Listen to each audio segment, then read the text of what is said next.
En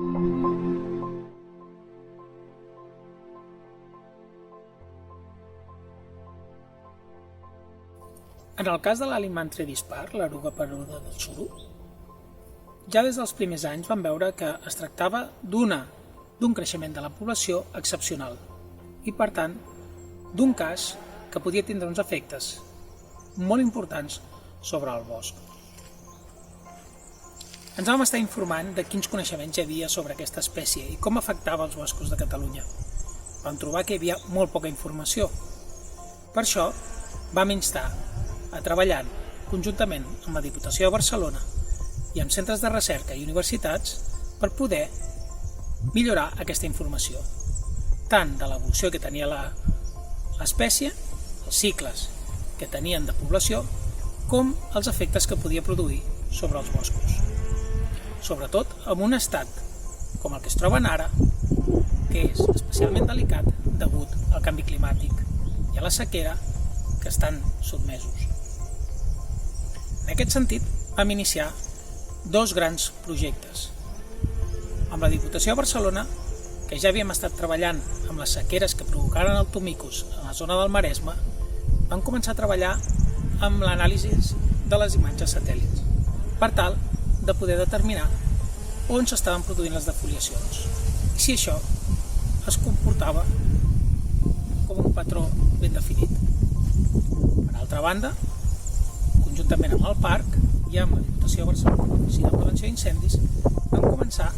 a plantejar un sistema per recollir dades sobre la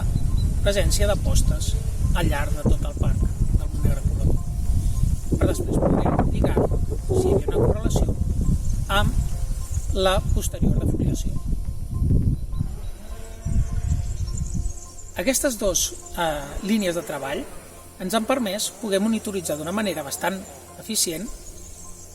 què està passant amb la plaga, què ha passat aquests últims anys, quines zones han sigut afectades, per a posteriori, si cal i si es pot,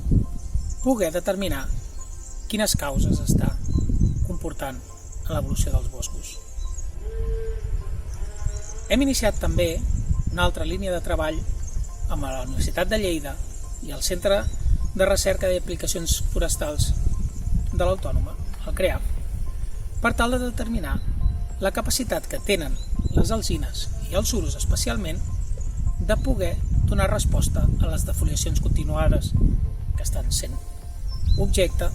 degut a l'efecte de la plaga. En aquest sentit, és molt important determinar les reserves de què disposen aquests arbres i la seva resposta, no ara, sinó en els propers anys.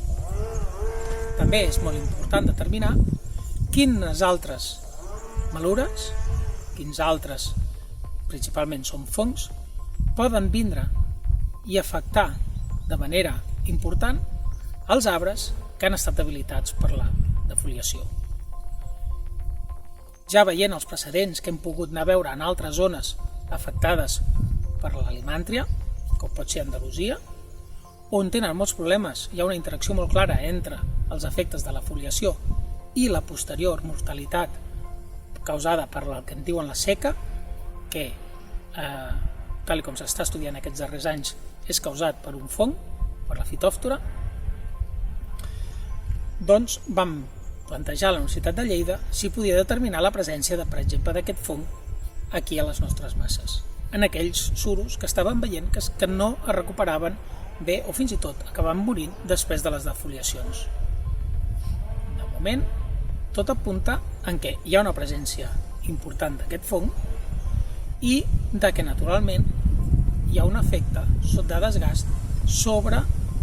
la capacitat de resposta de les sureres i dels alzines. Farà falta un any més